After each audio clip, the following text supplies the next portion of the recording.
और आज हम फिर से लेकर आए हैं आपका खास प्रोग्राम प्रश्न कुंडली, जहां आपको मिलेगा आपकी हर समस्या का ज्योतिष समाधान। नौकरी की समस्या हो, बिजनेस नहीं चल रहा है, आपके सितारे क्या कहते हैं, नया जॉब चाहिए, मकान को लेकर परेशानी हो रही है, प्यार सच्चा है या नहीं, या फिर कार का सपना सपना ही रह जाएगा, ये तमाम प्रश्नों के जवाब हमारे इस खास शो में आपको मिलेंगे और आपकी हर समस्या का ज्योतिष समाधान बताएंगे पंडित अमित पांडे जी, जो देश के जाने माने ज्योतिष आचार्य हैं। आप हमें कॉल कर सकते हैं, हमारे टेलीफोन नंबर्स लगातार टीवी स्क्रीन पर फ्लैश हो रहे हैं। व्हाट्सएप के जरिए भी आप हमें मैसेज भेज सकते हैं। व्हाट्सएप पर आपको अपनी जन्मतिथि, जन्मस्थान, जन्म समय लिखकर मैसेज करना होगा और पंडित अमित पांडे जी आपको उचित उपाय बताएंगे।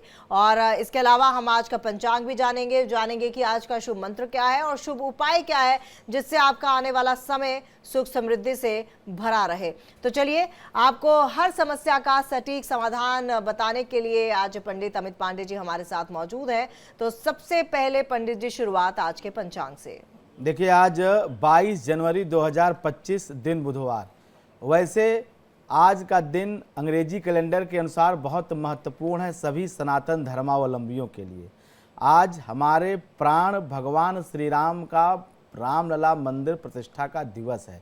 वैसे हमारे विक्रम संवत के अनुसार जो हमारा सनातन कैलेंडर है, वह पौष शुक्ल द्वादशी के दिन भगवान की प्रतिष्ठा हुई थी, लेकिन आज चूँकि सारे काम अंग्रेजी दिनांक के अनुसार होते हैं, तो 22 जनवरी का यह दिन हम सनातनियों के लिए बहुत हर्षोल्लास का है और बहुत कह लीजिए कि यह कहीं न कहीं सबके लिए गर्व का विषय है। दूसरी बात, आज के दिन की पंचांग की।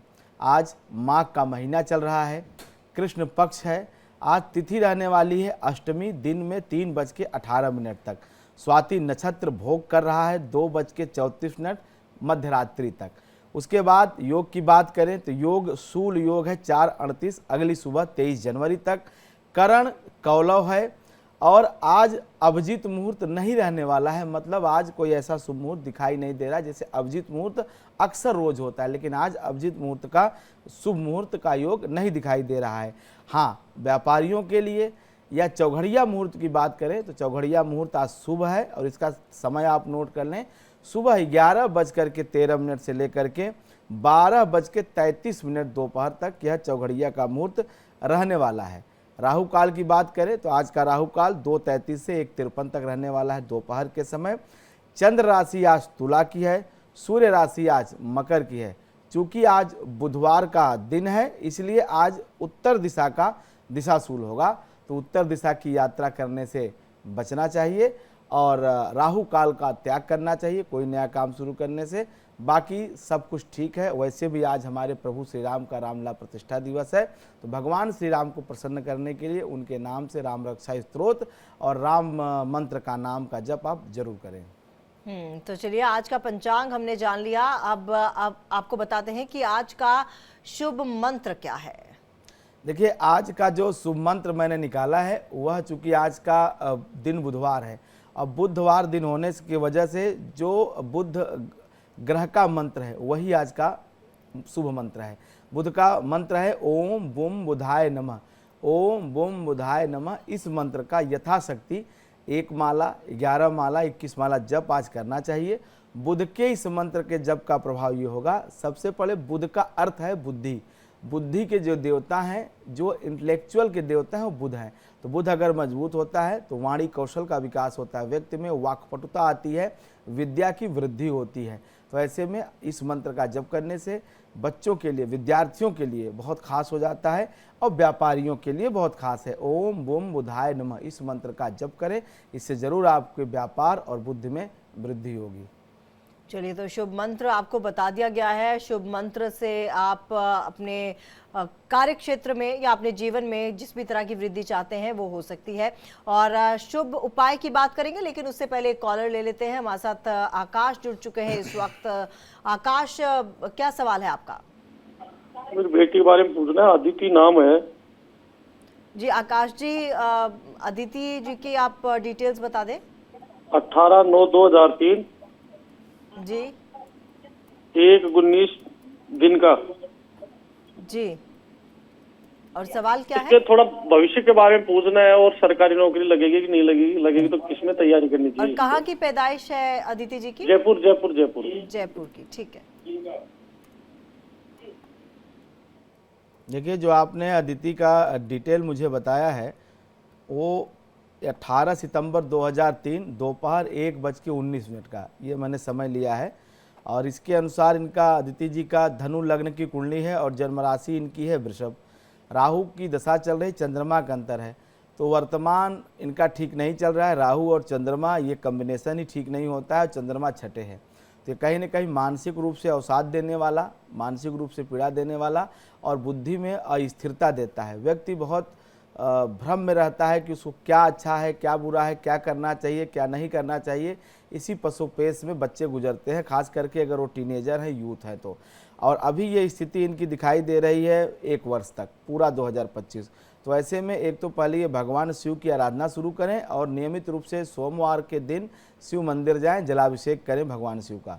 दूसरा, आपने जो प्रश्न किया है नौकरी का या किस क्षेत्र में अपनी जीविका तलाशनी चाहिए, चूँकि इनके 10वें भाव में सूर्य और शुक्र 2 ग्रह विराजमान है। सूर्य इनका चूँकि भाग्येश है और वह भाग्येश होकर के और वह बैठा हुआ है शुक्र के साथ, तो ऐसे लोगों को सरकारी नौकरी में जाने का योग मिलता है, अवसर भी होता है। क्योंकि अगर नवमेश 10वें भाव में हो किसी भी तरह से, तो ऐसे लोगों का संबंध सरकार या सरकारी सेवा से ज़रूर होता है और सरकारी धन पे ही ऐसे लोगों की परवरिश होती है। तो सरकारी सेवा का योग है, लेकिन अभी चूंकि वर्तमान ठीक नहीं चले, इससे बच्चा पढ़ाई नहीं करता है, मन नहीं लगाता है, परिश्रम नहीं करता है, तो थोड़ा सा अपने मन को ठीक करने की आवश्यकता है। और हो सके तो शिव आराधना इनसे कराइए अदिति जी से, और सरकारी सेवा में इनको प्रयास करना चाहिए, वहाँ इनको सफलता जरूर मिलेगी। अगले कॉलर ईश्वर नाम है इनका, उज्जैन से। जी ईश्वर जी, आप अपना सवाल कर सकते हैं। निशा नाम है, मेरी बालिका के बारे में भविष्य को पूछना है। जी उनकी डिटेल्स बताइए। 2/12/2005। ठीक है जी, समय। निशा नाम है। सर आपको टेलीविजन सेट का वॉल्यूम म्यूट पे डालना होगा, नहीं तो कॉल डिस्कनेक्ट हो जाएगी। 2/12/2005 और सुबह 7:33 पे। जी सवाल बताइए और पैदाइश कहाँ की ये बताइए। नहीं, वो मैं उस भविष्य के बारे में पूछना है। जन्म स्थान कहाँ है बिटिया का? छोटा चिरोला, तहसील खाचरोद। कहाँ पे? छोटा चिरोला, तहसील खाचरोद। 21 स्टेट में पड़ता है? उज्जैन में पड़ता है? नहीं, वही रतलाम पड़ता है कॉलेज। ठीक है जी। रतलाम मध्य प्रदेश। देखिए, जो आपने मुझे डिटेल बताई है निशा जी की, 2 दिसंबर 2005 7:33 रतलाम मध्य प्रदेश।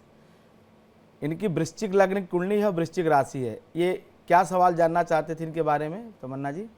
ये जानना चाहते हैं इनका भविष्य कैसा रहेगा। देखिए, भविष्य तो इनका बहुत अच्छा दिखाई दे रहा है, चूँकि अभी शुक्र की दशा चल रही है और शुक्र इनकी जन्म कुंडली में कहीं न कहीं देखा जाए तो है तो मार्केश, लेकिन मार्केश होने के बावजूद भी शुक्र चूँकि इनकी जन्म कुंडली में 2 भाव में धनु राशि में और उत्तराषाढ़ा नक्षत्र में विराजमान है। तो 2 भाव का शुक्र व्यक्ति को बुद्धि देता है, ज्ञान देता है, वाणी का कौशल देता है और दाम्पत्य का सुख बहुत अच्छा देता है। मतलब जहाँ ऐसे लोगों की शादी होती है वो परिवार बहुत संपन्न होता है और शादी के बाद ऐसे लोगों का जीवन बहुत सकारात्मक हो जाता है, बहुत बदल जाता है। मतलब अभी चाहे जो स्थिति हो, लेकिन जैसे ही कन्या का विवाह होगा, इसका पूरा जीवन कहीं न कहीं बहुत अच्छे वे में बदल जाएगा और जीवन में सब सकारात्मक हो, क्योंकि 2 भाव का शुक्र मैरिज का सुख, परिवार का सुख देता ही देता है।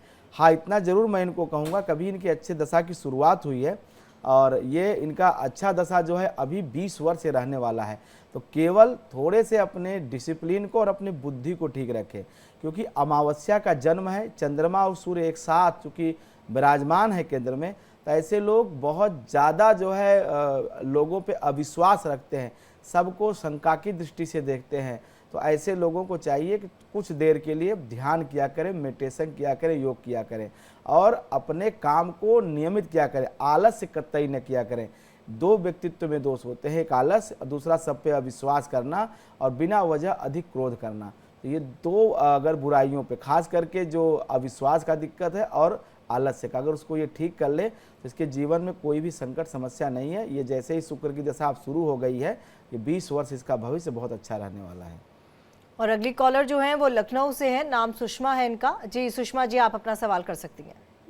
जी हाँ, मुझे अपने बेटे के बारे में पूछना है। जी जी, मेरे बेटे का नाम है राहुल।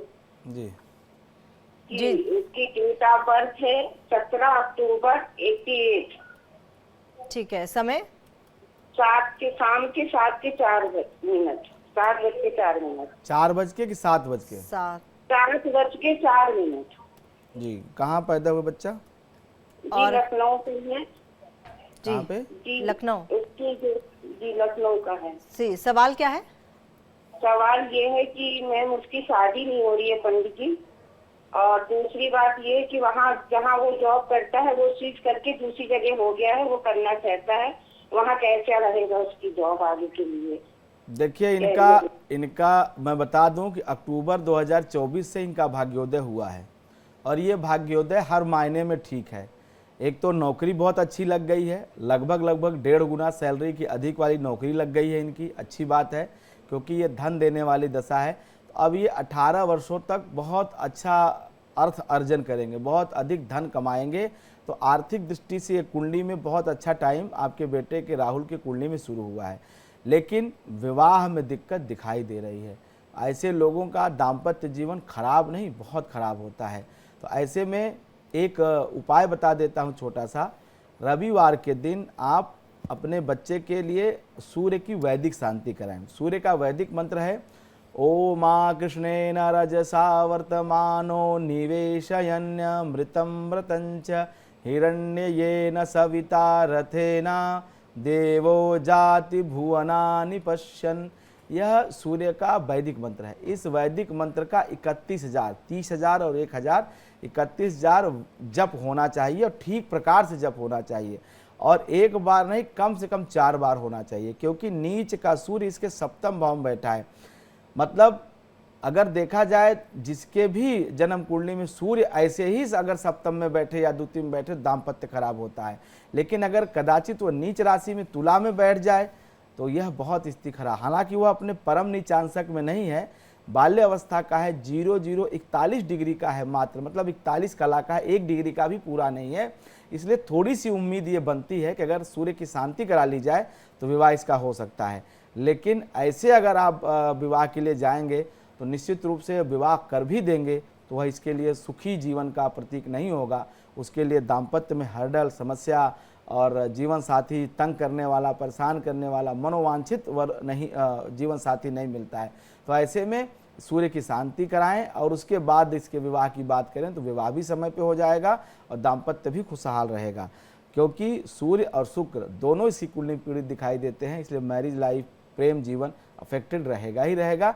सूर्य के शांति के बाद परिस्थितियाँ बदल सकती है, इसलिए ये आपको कम से कम प्रयास जरूर करना चाहिए कि उसका सूर्य की शांति कराएं, जिससे उसका दाम्पत्य ठीक हो। बाकी करियर को लेकर के कोई चिंता नहीं, 18 वर्ष के लिए भाग्योदय हुआ है, उसको ये एंजॉय करे, ठीक है।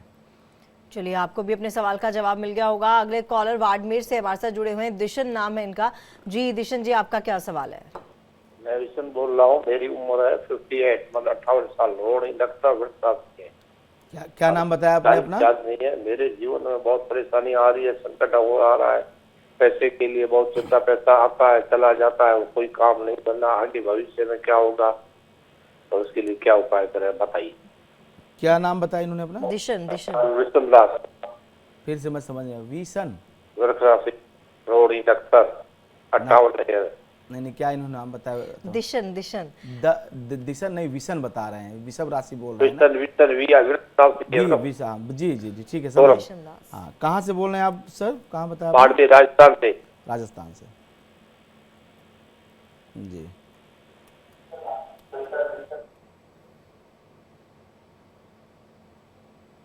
बाड़मेर। देखिए, आपकी उम्र हो गई 58 साल विशन जी, और 22 जनवरी 2025 8:10 का मैंने ये समय लिया है। और इसके अनुसार अभी आपने जो अपने करियर के बारे में जो सवाल किया है, जीविका के बारे में, वह अभी तो नहीं, लेकिन इतना ज़रूर कहूँगा कि जुलाई के बाद वो ठीक होता हुआ दिखाई दे रहा है। और उसमें सिर्फ दिक्कत इतनी है कि कहीं न कहीं बहुत सारा नुकसान आपका हुआ है। कमाने में कोई कमी नहीं है, लाभ में कोई कमी नहीं है, लेकिन इतनी बार इतने बड़े बड़े नुकसान, इसमें जो है अग्नि दुर्घटना होती है, लोग लूट ले जाते हैं, पैसे डूब जाते हैं, धोखा हो जाता है, पार्टनरशिप में आदमी व्यवसाय करता है तो पार्टनर ही भाग जाता है। तो इस तरह के पूरे जीवन में लगभग 30-32 सालों का ये आपका जो अनुभव है, 32 क्या लगभग 40 साल हो गए, मतलब आप 18-20 साल के हैं तब से ये परिस्थिति का आप सामना करें। इस वजह से कभी जीवन 3 वर्ष से ज़्यादा एक रेखा में चला ही नहीं, और ये आगे भी अभी जुलाई तक दिखाई दे रहा है। तो आप जैसे लोगों को एक उपाय बताता हूँ कि आप नियमित रूप से ऋण मोचन मंगल स्तोत्र के 7 पाठ, ये मंगल का मंत्र है, भगवान को समर्पित करके, और 12 नाम भगवान के हैं, और इसको आप लीजिए। ऋण मोचन मंगल स्तोत्र का पाठ करने से एक तो ऋण की समस्या समाप्त होगी, दूसरा आप नियमित रूप से कनक धारा जो श्री शंकराचार्य जी द्वारा लिखित है, जिसकी पहला मंत्र है हरि ओम अंगम हरे पुलक भूषण माश्रयंतीम भृंगांगनेव मुकुलाम भरणम तमालम अंगे कृताखिल विभु तिरपांगलीला मांगल्यदास्तु मम मंगल देवताया। यह पहला मंत्र, इस तरह से 18 श्लोक जो है श्री शंकराचार्य जी ने लिखे हुए हैं। इस कनक धारा स्तोत्र का नियमित जितना अधिक हो सके, कम से कम 7 पाठ तो आप करिए ही करिए। ये लगातार अगर आप 30 दिन करेंगे तो आर्थिक स्थितियों पे आपका नियंत्रण हो जाएगा। नहीं अगर आप यूं ही छोड़ देंगे तो यह किस्मत कहीं न कहीं आपको परेशान करती रहेगी। सितारे अभी भी आपके पक्ष में नहीं दिखाई दे रहे, और ये बार बार कर्ज लेके कर्ज भरने की और व्यापार में धोखा खाने की परिस्थिति ये बनती ही रहेगी। तो 2 उपाय करने हैं, ऋण मोचन मंगल स्तोत्र का पाठ करना और ये कनक धारा, क्योंकि बहुत महंगे उपाय पूजा पाठ करने की स्थिति में भी अभी आप नहीं हैं। मैं बहुत आप ये कहूँगा कि आप सिंपल, आपके पास समय है और समय दे करके महालक्ष्मी को प्रसन्न करने का प्रयास करिए, कनक धारा का पाठ करिए और ये ऋण मोचन मंगल स्तोत्र का पाठ करिए। लगभग 40-45 मिनट रोज आप देंगे तो 30 दिन के अंदर आपकी बात बन जाएगी। तो चलिए, आपको अपने सवाल का जवाब मिल गया होगा। एक व्हाट्सएप मैसेज ले लेते हैं, और ये व्हाट्सएप मैसेज है कुसुम पोखरियाल का, उत्तराखंड पौड़ी गढ़वाल से इन्होंने भेजा है। इनकी डिटेल्स है 12/10/1993, 12/10/1993, समय है 10:20 रात के 10:20 PM। और इनका सवाल है कि घर कब पैदा तक, कहाँ हुए, जन्म स्थान पौड़ी गढ़वाल उत्तराखंड। सवाल है कि घर कब तक आएगा इनके पास और भविष्य के बारे में पूछना है। क्या नाम है इनका? कुसुम पोखरियाल। देखिए कुसुम जी, जो आपने डिटेल बताई है मकान का, तो मकान का योग तो इनकी कुंडली में बना हुआ है और ये पिछले 6 महीने से बना हुआ है। और अगर मैं सही हूँ तो ज़्यादा से ज़्यादा मकान होने में 8-9 महीने का समय लगेगा, क्योंकि चंद्रमा में सूर्य का अंतर चल रहा है और ये सूर्य इनके चतुर्थ भाव में शुक्र के साथ गोचर कर रहा है। सूर्य इनका पराक्रम का स्वामी है, तृतीय से है, और तृतीय से अगर चतुर्थ में जाए तो कहीं न कहीं ये मकान, भूमि, भवन, वाहन का सुख देने वाला होता है। और ये चंद्रमा में सूर्य का अंतर 1 जून 2025 तक रहेगा। अब मकान इनका जरूर बनेगा, इसमें कोई दो राय नहीं। समय आ गया है, थोड़ा सा एफर्ट करिए, थोड़ा सा और प्रयास करिए तो आपको जून तक मकान का योग दिखाई दे रहा है। वैसे मकान आपका बन जाएगा, कोई दिक्कत नहीं। भाग्य आपका बली है, शनि आपका भाग्यश होकर के भाग्य भाव में विराजमान है। मंगल की दशा आने वाली है, वो दशा भी आपके लिए बहुत अच्छी रहेगी 7 साल। केवल वो कभी कभी जो है आपको सरदर्द की शिकायत और माइग्रेन जैसी स्थिति कर सकती है, और कोई दिक्कत आपकी कुंडली में नहीं है। भाग्य भी ठीक है, मकान का योग भी अच्छा दिखाई दे रहा है। बस जून तक का इंतजार करिए। वैसे मकान का योग आपकी कुंडली में 6 महीने से बना हुआ है। थोड़ा सा आप और प्रयास तेज करिए, पसंद कर लीजिए कोई मकान, तो मकान आप खरीदने में बिल्कुल सफल हो जाएंगे। चलिए पंडित जी, अब ऐसा करते हैं कि शुभ उपाय की भी बात कर लेते हैं कि आज का कौन सा शुभ उपाय है जिससे आने वाला समय आपका अच्छा जाएगा। देखिए आज है बुधवार, और बुधवार तो एक तो ग्रहों में बुध के लिए समर्पित है, और बुध के देवता श्री गणेश जी और श्री हरि विष्णु कहे गए हैं। कहीं कहीं शास्त्रों में गणेशा साक्षात कृष्णा की भी बात कही जाती है। तो आज उपाय भी जो मैं बता रहा हूँ वो श्री गणेश जी से ही संबंधित है। उपाय बहुत आसान है, भगवान श्री गणेश जी के मंदिर में जाएं। अगर आपने घर में ही गणेश जी की स्थापना कर रखी है तो बड़ी अच्छी बात है, या नहीं कर रखी है तो मंदिर जाएं, और दुर्वा घास, दूब घास होती है, उसको तोड़ लाएं। 1, 11, 21 विषम संख्या में ऑड नंबर में उसको तोड़ लें और रख लें, और उसको धो लें, साफ़ कर लें, मिट्टी वगैरह ना लगी हो, बिल्कुल कीड़े वगैरह ना हो, साफ़ कर लें। और प्रयास करें कि दुर्वा हरी हो, सूखी हुई दुर्वा ना हो। और उसके बाद उन दुर्वा घास को ऐसे हाथ में 1-1 दुर्वा लेकर के और श्री गणेश जी को समर्पित करें, और ओम गंगणपतये नमः, ओम गंगणपतये नमः, ओम गंगणपतये नमः। ये देखिए ऐसा करने से यो दुर्वांकुरान यजति स्र वैश्रवणो मपो भवति। जो भगवान श्री गणेश की पूजा दुर्वा से करता है वह कुबेर के समान धनवान हो जाता है। तो आर्थिक विपन्नता से बचने के लिए, आर्थिक संपन्नता के लिए गणेश जी का पूजन बहुत अनिवार्य है। और जैसा कि आप जानते हैं कि हर पूजन का शुरुआत भगवान श्री गणेश के नाम से ही किया जाता है। प्रथम पूज्य हैं गणेश जी। तो ऐसे में आज बुधवार के दिन अगर आप गणेश पूजन करते हैं, गणेश जी को दुर्वा अर्पित करते हैं, तो कहीं न कहीं ये आपके आर्थिक स्वतंत्रता का कारक बन सकता है। श्री गणेश की कृपा से आपको शुभ और लाभ की प्राप्ति होगी। और जब जीवन में चारों तरफ शुभ कर्म होंगे, चारों तरफ लाभ मिलेगा, तो जीवन में जो दुख है वह नहीं रहेगा, संपन्नता बढ़ेगी, तो दरिद्रता का नाश होगा। इसलिए दुर्वा का प्रयोग पूजन में आज गणेश के जरूर करें और श्री गणेश की कृपा से सब प्रकार से मंगल होगा, विघ्नों का नाश होगा। तो चलिए, आपको आज का मुख्य उपाय और विशेष उपाय जिसे हमने शुभ उपाय बताया वो भी आपको मिल गया। तो आप इस उपाय को ज़रूर कीजिएगा ताकि कोई भी अगर संकट है तो वो जल्द से जल्द हर लिया जाए। आगे बढ़ते हैं और एक और कॉलर हमारे साथ जुड़ चुके हैं। जी, आप अपना सवाल कर सकते हैं सुनीता जी। हाँ जी, नमस्ते मैडम। जी नमस्कार सुनीता जी। सुनीता जी, क्या सवाल है आपका? बैंगलोर से आप बात कर रही हैं। हाँ जी, हमारा 2 बच्चे हैं जी। तो एक बड़े वाले तो पहले जॉब करता था, उसकी भी जॉब छूट गई। छोटा वाला, उसकी भी जॉब छूट गई। दोनों बच्चों में से एक भी जॉब नहीं कर रहा। ठीक है। और बड़े वाले की शादी भी कुछ ऐसी नहीं हो रही कि जहाँ पे शादी हो जाए। अभी शादी भी नहीं हो रही, उम्र भी हो रही उसकी। बड़े वाले बेटे का नाम क्या है? बड़े वाले बेटे का नाम रोशन है पंडित जी। उसकी जन्म तिथि बता रहे? बताइए। उसकी जन्म तिथि 1992 जी जी। रात में 10:58। जी, तिथि क्या है? तिथि क्या है? ये आपने ईयर बताया ना, 1993 साल बताया। डेट कौन सी तारीख को पैदा हुए? 14 जुलाई। 14 जुलाई। ठीक है। 14 जुलाई 1992। 92। ठीक है। 92। ठीक है जी। समय क्या बताया? रात में 10:58। ठीक है। और स्थान? साल 92। स्थान कौन सी जगह पर पैदा हुए? स्थान Goa Vasco D gamma.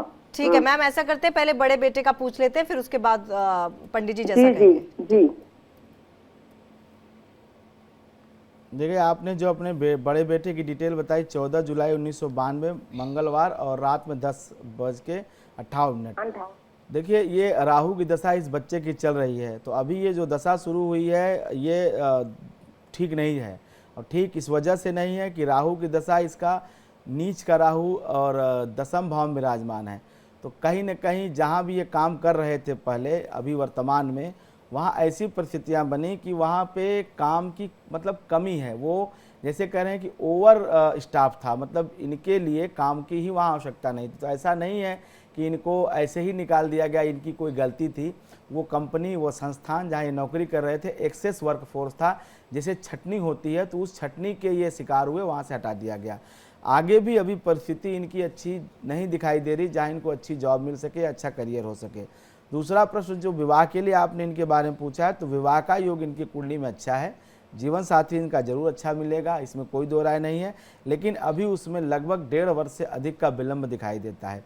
Career में, नौकरी में इनका माहौल ठीक रहे, लगातार नौकरी रहे, इसके लिए इनको एक तो बुधवार के दिन सायंकाल छोटी बकरी की बच्ची फीमेल इन्हें किसी चरवाहे को दान करनी चाहिए। दूसरा, भगवान शिव का जो मृत्युंजय मंत्र है, ओम त्र्यंबकम यजामहे सुगंधिम पुष्टिवर्धनम उर्वा रुकमिव बंधनात् मृत्योर्मुक्षीयमामृतात्, ये प्रभु महादेव का ये त्र्यंबक मंत्र है। इसको जरूर करना चाहिए। ये मृत्युंजय देवता को प्रसन्न करने वाला मंत्र। इसका 10 माला अगर रोज या आप करें पुत्र के लिए या वो स्वयं करें, क्योंकि यह परिस्थिति इनको कहीं न कहीं काम को लेकर के हमेशा रही। इसी की वजह से पढ़ाई भी इनकी प्रभावित हुई होगी। पढ़ने में भी कभी कभी एकेडमिक इनका ठीक नहीं गया, क्योंकि राहु अगर दशम में नीच का हो तो किसी भी काम में लगातार निरंतरता सफल होते हुए नहीं रहने देता है। तो ये राहु के उपाय करने बहुत ज़रूरी है इनके जीवन में। और इसके लिए भगवान शिव की उपासना और एक छोटी बकरी की बच्ची का दान बुधवार के दिन कराएंगे तो जरूर इनको लाभ मिलेगा। विवाह का, दाम्पत्य का सुख इनके जीवन में अच्छा है। 1.5 वर्ष के बाद दाम्पत्य सुख का योग बन रहा है। तो चलिए, आपको अपने बड़े बेटे के लेकर जो संशय था वो आपका दूर हो गया होगा, हमें पूरा यकीन है।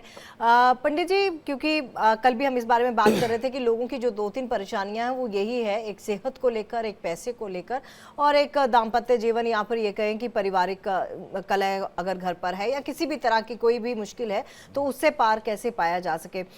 आज क्योंकि बुधवार है, क्या आज के दिन भी कोई ऐसा उपाय है जिसको करने से ये तमाम कष्ट जो हैं वो हर सकते हैं? देखिए, हमारे शास्त्र में हर चीज़, जितने भी जीवन से जुड़ी हुई समस्याएं हैं, उसके उपाय समाधान बताए गए हैं और हर समस्या का समाधान किया जा सकता है, बस नियत ठीक होनी चाहिए। जैसे कि अभी इस कुंडली में जो मैं अभी देख रहा था, ये नीच का राहु 10वें भाव में धनु राशि का राहु है। अब ये करता क्या है कि यह व्यक्ति के अंदर कहीं ना कहीं ऐसे काम कराता है इससे कि जो यह लोगों की नापसंदगी का कारण बन जाए। और जब कोई किसी को नापसंद करने लगता है ना, तो वो कुछ भी अच्छा करे उसका पसंद उसको नहीं आएगा, वो हमेशा कहीं ना कहीं वो उसकी बातें और वो बुरा ही बना रहेगा। और जब भी ऐसी कोई परिस्थिति आती है तो उसको जहाँ भी उसको सफलता मिलने वाली होती है तो उसको प्रॉब्लम, उसको समस्या का सामना करना पड़ता है। तो ऐसे में अब राहु का उपाय क्या है? राहु भ्रम है, राहु भ्रम देता है, डिलेमा देता है, असमंजस देता है कि व्यक्ति को समझ में नहीं आता है वो क्या करे क्या ना करे। खास करके जब चंद्रमा के साथ या सूर्य के साथ चला जाता है तो चंद्रमा और सूर्य को ग्रहण दोष लगा दे। चंद्रमा के साथ होता है तो मन खराब करता है, सूर्य के साथ होता है तो आत्मबल को कमजोर करता है। राहु सूर्य की होती आत्मबल को और चंद्रमा राहु डिप्रेशन, ये दो अलग विषय है, थोड़ा समझना चाहिए। विल पावर आदमी को अगर कम कर देता है तो विल पावर का इफेक्ट तो कभी कभी आता है, साल में 2-4 बार या महीने में 1-8 बार। लेकिन अगर चंद्रमा को पीड़ित करता है तो हर दूसरे दिन, क्योंकि चंद्रमा की गति क्या है, हर 2.5 दिन में बदल जाती है। तो ये फर्क है राहु चंद्रमा और राहु सूर्य का ग्रहण दोष में। दूसरी बात, उपाय क्या करना चाहिए? अगर राहु पीड़ित है, जैसे इसी कुंडली को मैं उदाहरण के तौर पर लेता हूँ, आज बुधवार है, तो बुधवार के दिन राहु को ठीक रखने के लिए 3 उपाय कहे गए। पहला उपाय जैसे मैंने बताया कि राहु कहीं न कहीं बकरी के बच्चे अगर दान किया जाए तो राहु जो है ठीक होता है। ये मैं नहीं कह रहा हूँ, बृहद पराशर और शास्त्र में स्वयं पराशर ऋषि ने, जो ज्योतिष के आधुनिक प्रणेता कहे जाते हैं, उन्होंने कहा है। दूसरा उपाय मृत्युंजय की उपासना। यह राहु जब अष्टम में जाता है, सप्तम में जाता है या छठे भाव में जाता है तो यह मृत्यु तुल्य कस देता है, मारक हो जाता है, अपमृत्यु का भय देता है। अब अपमृत्यु का जब भय देता है तो ऐसे में पराशर जी लिखते हैं कि मृत्युंजय का जप करना चाहिए। मृत्युंजय मतलब भगवान शिव का मृत्युंजय मंत्र। शास्त्र में कोई बात ऐसी लिखी गई हो तो दैवज्ञ ज्योतिषी को उसका अर्थ करने आना चाहिए। मृत्युंजय मंत्र सिर्फ एक ही है, वो जो है भगवान शिव का मृत्युंजय मंत्र है। ओम त्र्यंबकम यजामहे सुगंधिम पुष्टिवर्धनम उर्वारुकमिव बंधनात् मृत्योर्मुक्षीय मामृतात्, यह मृत्युंजय मंत्र है। तीसरा उपाय क्या है?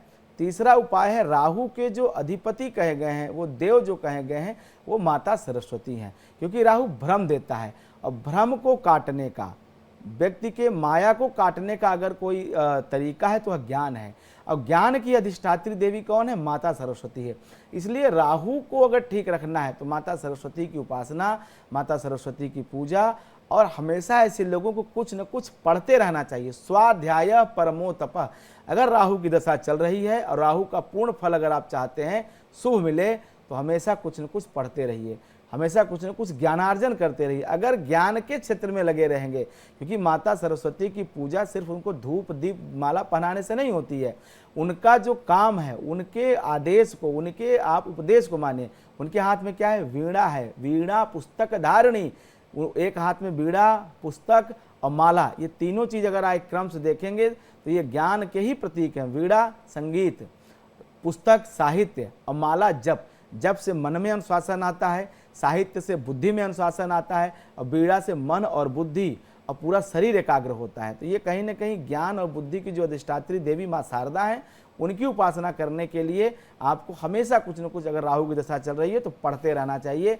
चाहे अपने कोर्स से जुड़ा हुआ, अध्यात्म जुड़ा हुआ, अपने करियर से जुड़ा हुआ, आप जिस भी जीवन की आयु वर्ग अवस्था में है उसके अनुसार कोई सब्जेक्ट चुन लीजिए और पढ़ते। ये राहु आपका कुछ नहीं बिगाड़ पाएगा, क्योंकि ये जो जितने नवग्रह हैं ये आपके सामने प्रत्यक्ष ऐसे दीप्यमान नहीं हो जाएंगे, ऐसे दृश्यमान नहीं हो जाएंगे। ये आपके मन और बुद्धि में ऐसे परिवर्तन लाएंगे, आपके शरीर में ऐसे चेंजेस लाएंगे जो आपके दुख और सुख का कारण बनता है। तो इन ग्रहों से बचने के लिए आध्यात्म का सहारा और उन आध्यात्म जुड़े हुए जो सीख दी गई है हमारे शास्त्रों में, उनको अपनाएंगे तो निश्चित रूप से आपका कल्याण होगा, ग्रह दोष आपका कुछ नहीं बिगाड़ पाएंगे। जैसे आज बुधवार है तो आज आप बुधवार के दिन गणेश उपासना करिए और बुधवार के दिन राहु को ठीक रखने के लिए एक बढ़िया पुस्तक लीजिए और किसी छोटे बच्चे को जिसकी आयु 10 वर्ष तक है उसको पढ़ने के लिए पुस्तक दान करिए, कलम का दान करिए, जो नोट्स बुक होते हैं उसका दान करिए किसी ज़रूरतमंद विद्यार्थी को। इससे भी राहु का उपाय बहुत अच्छा होता है। तो चलिए, बहुत विस्तृत जानकारी आपने दी कि किस तरह से आप अपने बिगड़े कामों को आज के दिन बना सकते हैं, और ये ज़रूर आप प्रयोग कीजिएगा, क्योंकि कुछ भी ऐसी चीज़ नहीं है जो मुश्किल है। और जब कहते हैं ना कि मरता क्या नहीं करता, तो मुझे लगता है ये छोटे छोटे उपाय जो है वो बहुत कारगर सिद्ध हो सकते हैं। आगे बढ़ते हैं, सविता एक कॉलर जुड़ चुकी है भोपाल से। जी सविता जी, क्या सवाल है आपका? सविता जी, आपको आवाज़ मिल पा रही है तो अपना सवाल कर सकते हैं। मैम, हमारे बेटे के बारे में पूछना था और बेटी के बारे में। ठीक है जी, पंडित जी दोनों के बारे में एक सवाल लेते हैं, बहुत कॉलर लाइन में। एक किसी एक के बारे में आप पूछ लें सविता जी। ये बेटे के बारे में पूछना था और बेटी के बारे में। बेटे का है 2/1/2001 का जन्म है, 6:15 पे। सुबह की शाम? सुबह जी। कहाँ पैदा हुआ बच्चा? यही भोपाल, मध्य प्रदेश। जी ठीक है जी, सवाल क्या है बेटे को लेकर? कैरियर कैसा रहेगा, इसकी नौकरी कब लगेगी, सरकारी जॉब? ठीक है जी। 2 जनवरी 2001 6:15 बच्चा आपका 24 वर्ष की आयु पूर्ण कर चुका है। बुध की दशा चल रही है, बुध में राहु का अंतर है।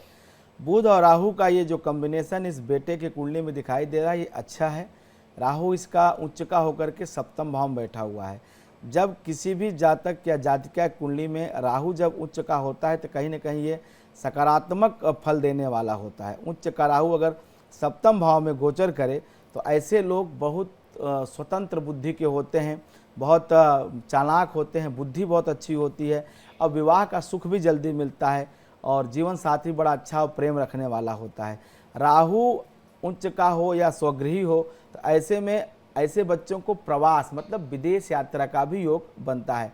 तो अगर आप जो सवाल इसकी जीविका से पूछ रही हैं कि सरकारी नौकरी है, तो सरकारी नौकरी मिल तो सकती है, उसमें मैं मना नहीं करूंगा, क्योंकि बुध और सूर्य दोनों एक साथ हैं तो ऐसे बच्चे सिविल सर्विस कर लेते हैं, अच्छा कर लेते हैं। लेकिन क्योंकि पढ़ने में ये बहुत ठीक दिखाई दे रहा है मुझे, तो आप इसको फॉरेन भी भेज सकती हैं, विदेश यात्रा से भी इसको लाभ होगा। अन्यथा अगर देश में ही रहना चाहता है तो यहाँ भी इसको सरकारी नौकरी में कोई दिक्कत नहीं है और उसका योग बना हुआ है।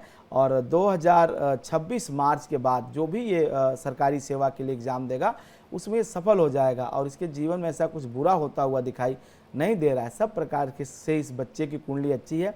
हाँ, इतना ज़रूर कहूँगा, इसके पिता की सेहत ठीक नहीं रहती है, पिता को कोई ना कोई प्रॉब्लम, कोई ना कोई दिक्कत रहती है। तो पिता की सेहत के लिए आप माँ हैं, आप स्वयं राम रक्षा स्तोत्र का पाठ करें और ये बच्चा से भी सुबह सूर्य के समय सूर्य को अर्घ दिलाएं।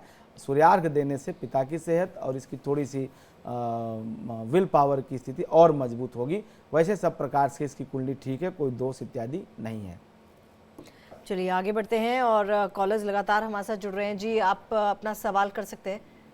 रेखा जी, आप अपना सवाल कर सकती हैं, द्वारका से हमारे साथ बात कर रही हैं। हाँ जी। जी पंडित जी, मैं अपने भाई के बारे में पूछना चाह रही हूँ। थोड़ा आवाज़ थोड़ा तेज बोलिए, आवाज़ बहुत धीमी आ रही है रेखा जी। हाँ, मैं अपने भाई के बारे में पूछना चाह रही हूँ। जी, क्या नाम भाई का? विक्रांत शर्मा जी। क्या उनकी बर्थ डेट है 11 जनवरी 1982। 1982? हाँ जी। ठीक है। समय है सुबह के 10 से 11 बजे के बीच का जी। ठीक है। और सिरसा से। सिरसा, ठीक है। क्या सवाल है आपका मैम?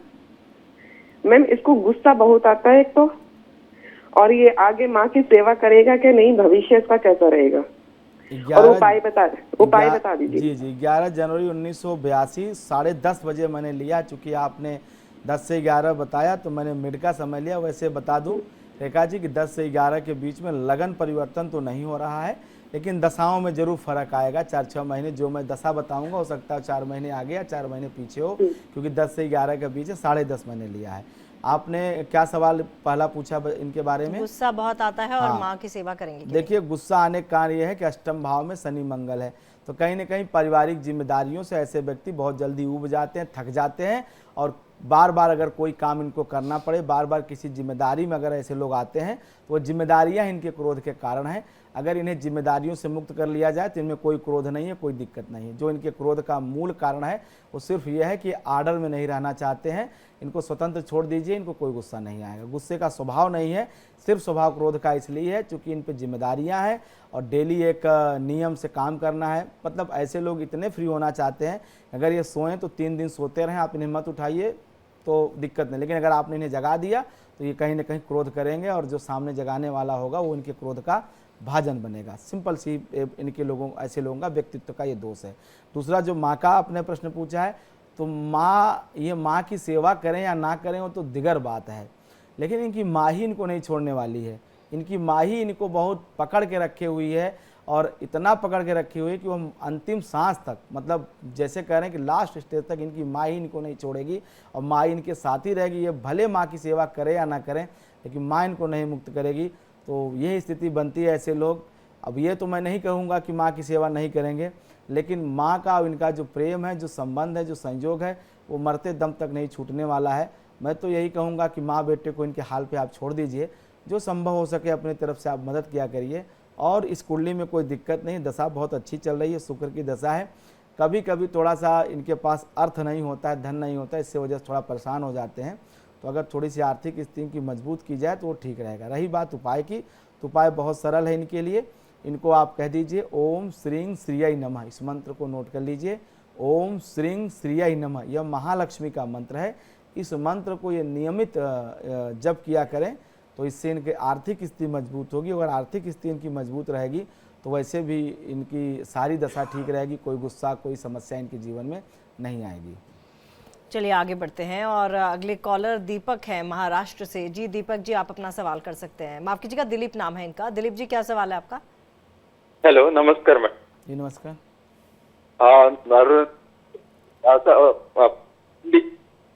दिलीप जी, आपकी आवाज़ बहुत क्रैक हो रही है, एक बार फिर से आप कोशिश करें, नहीं तो आप जहां पर अच्छा नेटवर्क हो वहां पर जाएं।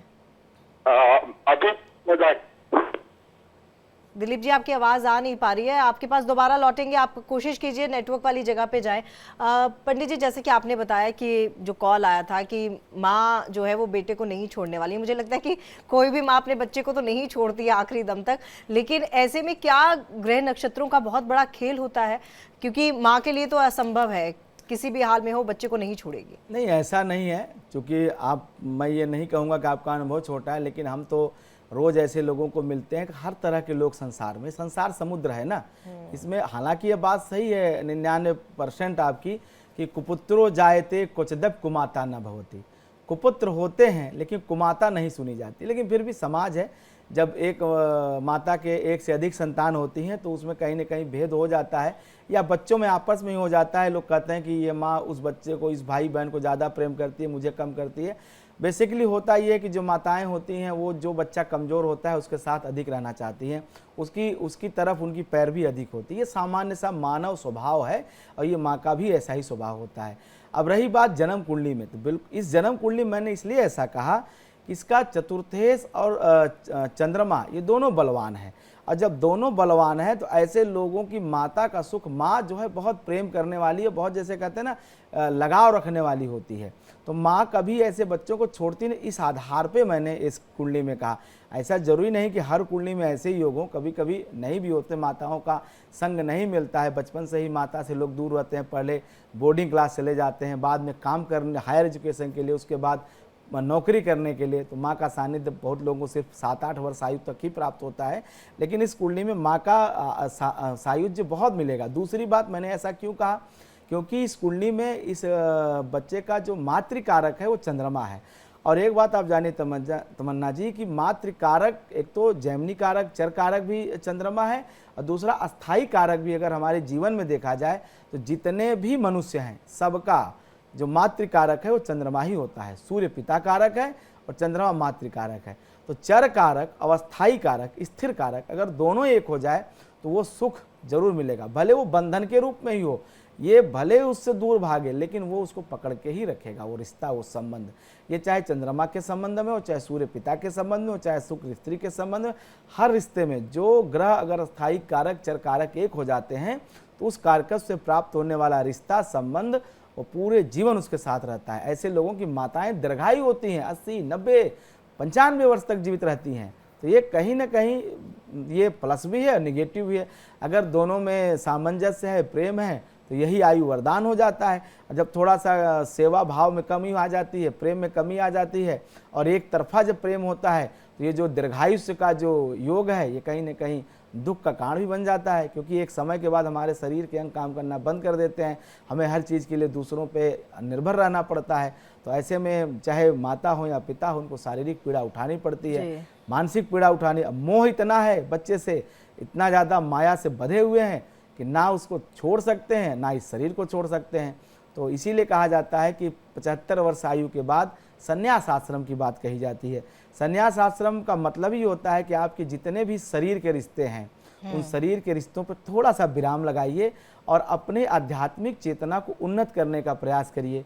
उसके लिए आपको जप करिए, उसके लिए कुछ समय आप जो है भगवत चिंतन में लगाइए, धार्मिक पुस्तक पढ़िए और हमेशा लाभ हानि, यश अपयश बिना सोचे और सेवा कुछ करिए अपने शरीर से, अपने धन से, अपने मन से, जैसे भी आपकी सामर्थ्य है। तो इसीलिए संन्यास आश्रम की बात कही जाती है। इसीलिए हमारा ये सनातन धर्म हमारे जीवन को 4 भागों में बांट के देखता है, चाहे ब्रह्मचर्य हो, गृहस्थ हो, वानप्रस्थ हो, संन्यास हो।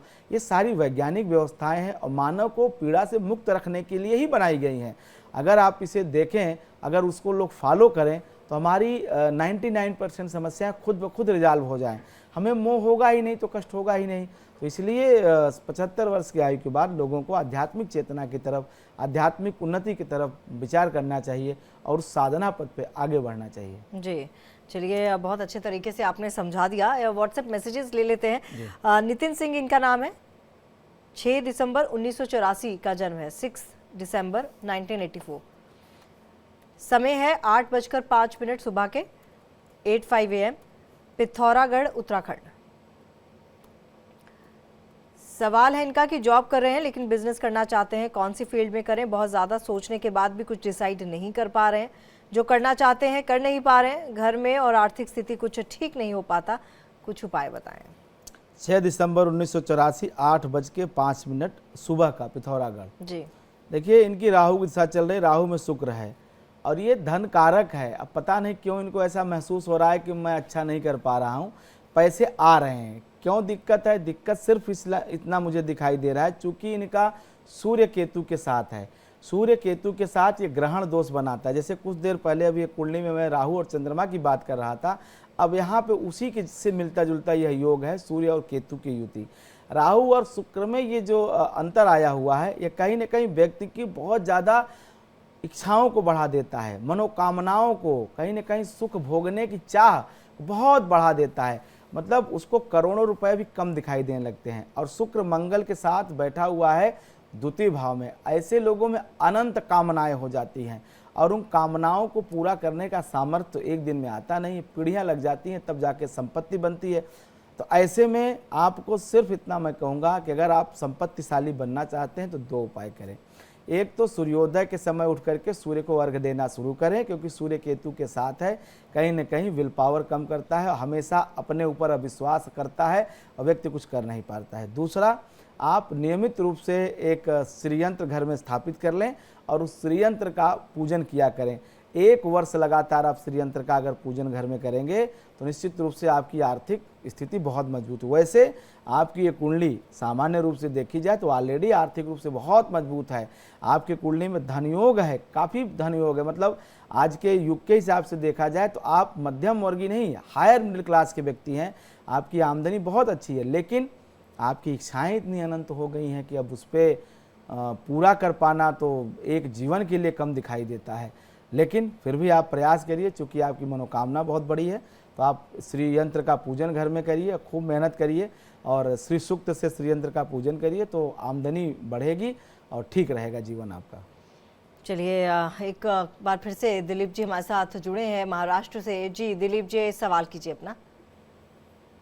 हाँ पंडित जी, सवाल ये कि मेरी कुंडली वैराग्य वाली है क्या? डिटेल बताएंगे? सवाल है पंडित जी, डिटेल बताइए।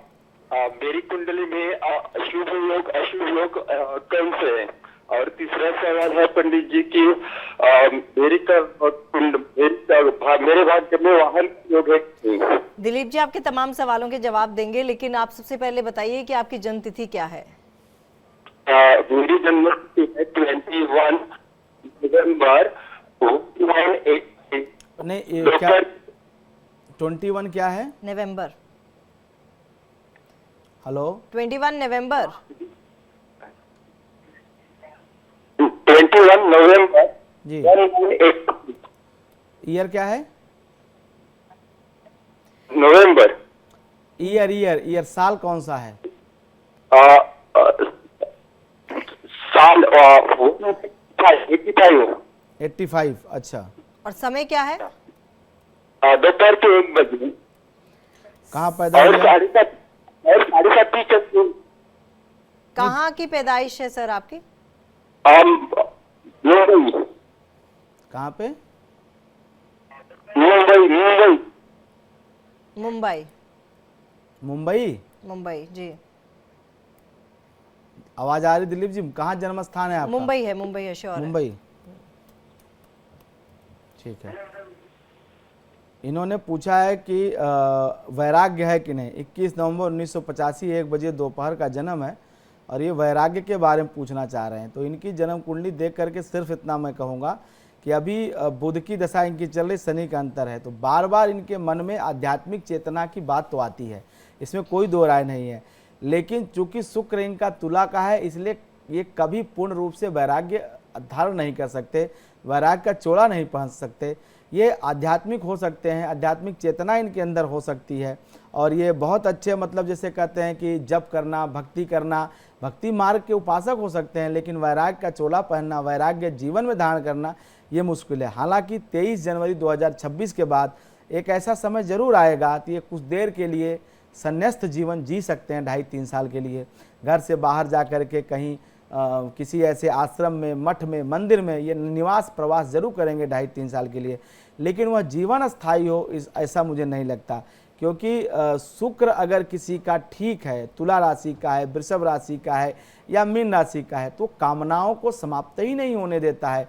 वह जो यह शरीर है और इस शरीर की जो 5 कर्मेंद्रियां दिखाई देती हैं, चाहे आँख, नाक, कान, गला और ये हमारी त्वचा, इससे जो सुख प्राप्त करने की, जो भोग प्राप्त करने की कामना है, यह कभी पूर्ण रूप से मरती ही नहीं है। तो ऐसे में आध्यात्मिक रहते हुए इस सांसारिक कर्मों को पूर्ण करिए, सांसारिक जीवन में रहिए, सब काम निष्काम भाव से करिए। भगवान श्री कृष्ण के उस श्लोक को जीवन सूत्र बना लीजिए, कर्म नेवाधिकारस्ते माँ फलेषु कदाचन, कि कर्म में अधिकार है, फल की चिंता हम न करें। अनपेक्ष सुतीर्दिच्छ उदासीन गतव्यथ, आप अनपेक्ष होकर के, उदासीन होकर के और केवल कर्म को करिए, तो भगवान श्री कृष्ण की कृपा से आप उनके भक्त हो जाएंगे, उनके प्रिय हो जाएंगे। यो में भक्त स में प्रिय, और जो ऐसे कर्म करते हैं वो भगवान श्री कृष्ण के प्रिय कहे जाते हैं।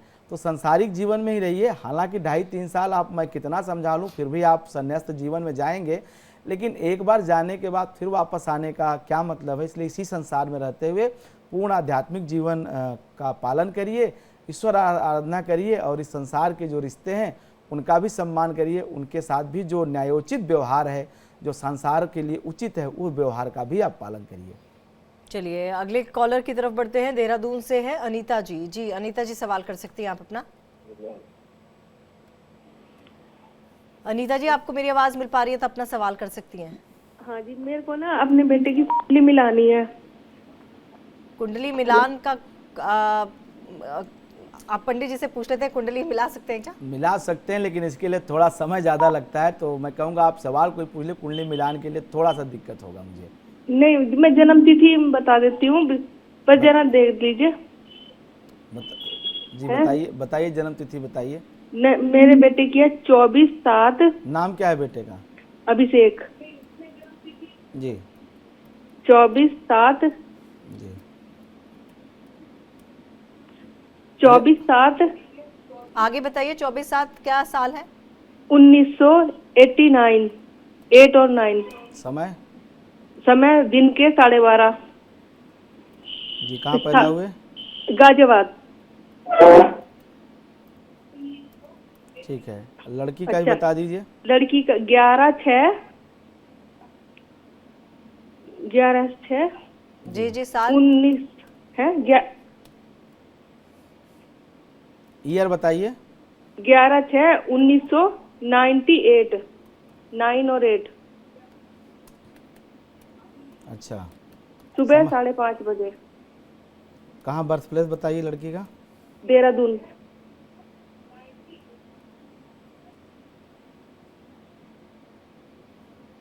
एक मिनट। अच्छा, मेरे को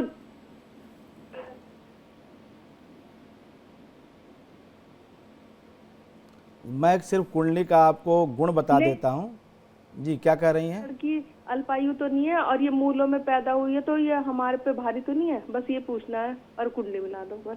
नहीं भाई, मूल की पैदा हुई लड़की अपने ससुर के लिए भाग्यकारी होती है। किसने कह दिया मूल की लड़की जो है कल्याणकारी होती है परिवार के लिए?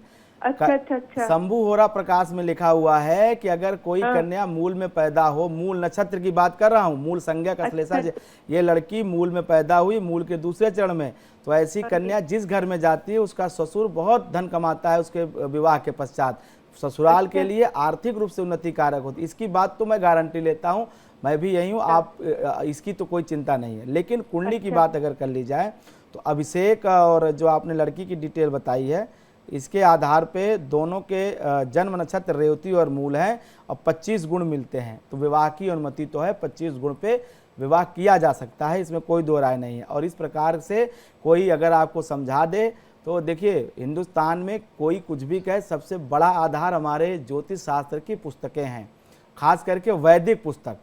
ये नए आधुनिक लिखे गए ग्रंथों की बात मैं नहीं करता हूँ जो 1950, 51, 52 के बाद छापे गए।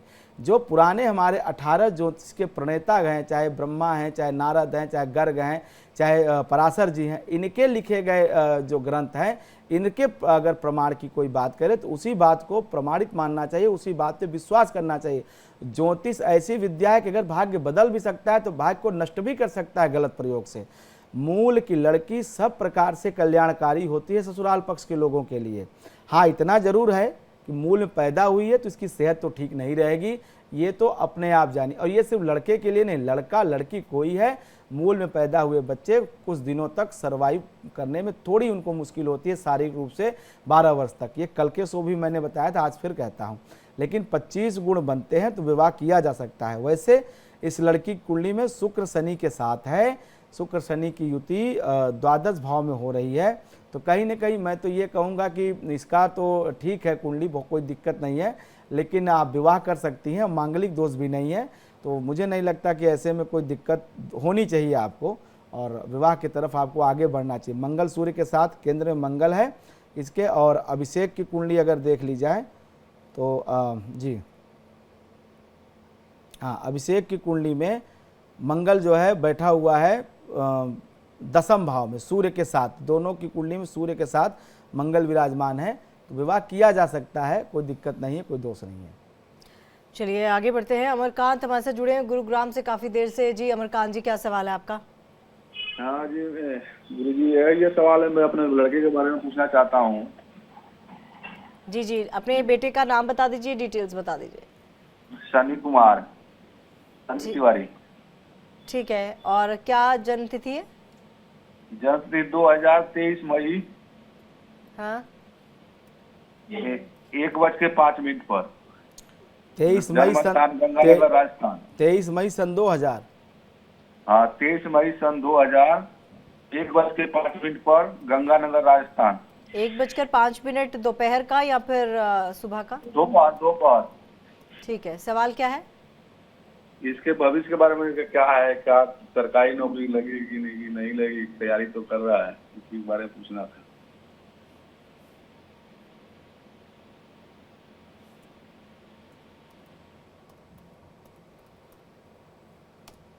देखिए, आपने जो अपने बेटे की डिटेल बताई है, 23 मई सन 2001, 5 गंगानगर, राहु की दशा चल रही है और राहु में बृहस्पति का अंतर है, तो ये कहीं ना कहीं अभी जो स्थिति चल रही है वो ठीक नहीं चल रही है।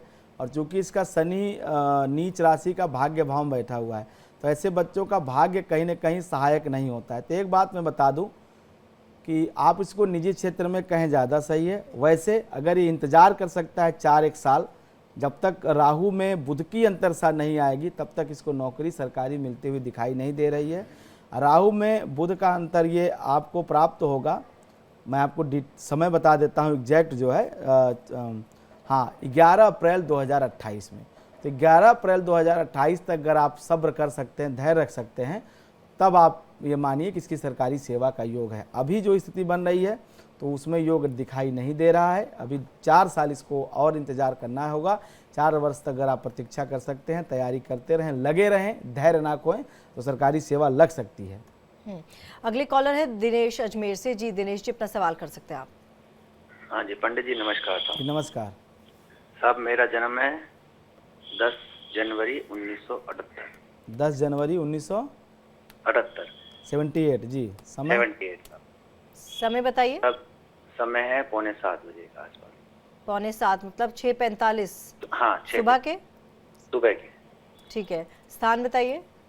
मैडम मेरे को ये पूछना था कि जैसे मेरे भाई से, पापा से थोड़ी सी छोटी छोटी बातों में लड़ाई झगड़ा होता रहता है, क्या करूं मैं परेशान हो गया। ठीक है सर, अपना जन्म स्थान बता दीजिए, कहाँ पैदा हुए आप? जन्म स्थान अजमेर है, और मेरे चाचा था उन्होंने भी मकान पे ऐसे ही लड़ाई झगड़ा चल रहा है, कैसे निपटेंगे उनसे हम? 10 जनवरी 1978 1978 सुबह 6:45 का जन्म है जी। और धनु लग्न की कुंडली है और जन्म राशि आपकी है मकर। देखिए बृहस्पति और चंद्रमा का अंतर चल रहा है। बजाय इन सब झगड़ों पे ध्यान देने के आप अपने करियर पे, अपने रोजगार पे ध्यान दीजिए तो ज़्यादा सही है। पारिवारिक जीवन आपका बहुत सुखी है, पत्नी बच्चे सब ठीक हैं। ये जो पारिवारिक विवाद है ये समाप्त होने वाला ही नहीं है, बल्कि अभी एक इसका बुरा पहलू आपको दिखाई देगा मई 2026 के बाद, जब कहीं न कहीं आपके हाथ से सब कुछ छूटता हुआ दिखाई देगा, जब गुरु मंगल का अंतर आएगा। और ज़्यादा इन्वॉल्व होने पे सिर्फ और सिर्फ आपको आर्थिक शारीरिक क्षति ही होती हुई दिखाई दे रही है। अब ये आज का मामला नहीं है, ये मामला 96 से लगातार अनवरत चल रहा है और ये अभी कंटिन्यू ही रहेगा। इसमें कोई ऐसा नहीं है कि आज ये नया शुरू हुआ है तो ठीक हो जाएगा, ये कंटिन्यू चलेगा। और इसका एक विभत्स रूप, एक बुरा रूप आपको 2026 मई से लेकर के अप्रैल 2027 के मध्य देखने को मिलेगा। तो मैं आपको सिर्फ इतना सलाह दूंगा कि थोड़ा सा दूरी बना के रखें, क्योंकि इन लोगों को स्वयं नारायण नहीं समझा सकते, ब्रह्मदेव नहीं समझा सकते, तो आप ये मानव रूप में आप क्या इनको समझा पाएंगे। तो इसलिए बहुत अच्छा है कि इनसे दूर रहें। हाँ, आपका नुकसान न हो, आपको क्षति न हो, इसके लिए आपको बता देता हूँ कि आप नियमित रूप से एक सुंदरकांड का पाठ, हनुमान जी को चमेली के तेल का दीपक जलाइए और एक सुंदरकांड का पाठ करना शुरू कर दी, तो आपका अपना निजी जीवन, निजी पारिवारिक जीवन वो सुखी रहेगा और इन तमाम जो वितंडावाद है, तमाम जो ये विवाद है, इससे ठीक रहेगा। तो चलिए, आपको अपने सवाल का जवाब मिल गया होगा और हमें उम्मीद है कि तमाम दर्शकों ने जिन्हें हमें व्हाट्सएप मैसेजेस किए और साथ ही साथ जिन्होंने कॉल किए वो ज़रूर संतुष्ट हुए होंगे। लेकिन बस यही आपसे अनुरोध है कि जो उपाय पंडित जी बताते हैं वो ज़रूर कीजिए, क्योंकि उन उपायों से कोई भी अगर दुष्प्रभाव है तो वो प्रभाव जो है वो कम होता ज़रूर नजर आएगा। और पंडित जी, आपने इतनी अहम जानकारी दी, इतने सवालों के जवाब दिए, उसके लिए आपका बहुत बहुत धन्यवाद। धन्यवाद। तो चलिए, फिलहाल प्रश्न कुंडली में आज के लिए बस इतना ही। कल आपसे फिर होगी मुलाकात, तब तक के लिए हमें दीजिए इजाजत, अपना ख्याल रखिएगा।